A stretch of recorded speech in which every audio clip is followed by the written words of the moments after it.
I'm working on an appetizer that's gonna blow your socks off. It's an arepa with shrimp. It's the perfect combination for a warm, toasty, and steamy arepa.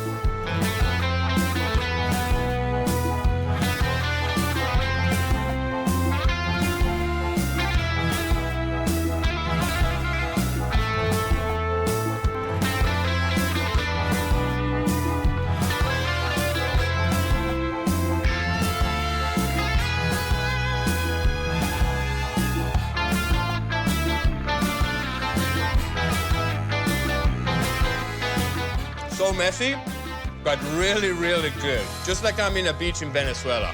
Oh, man.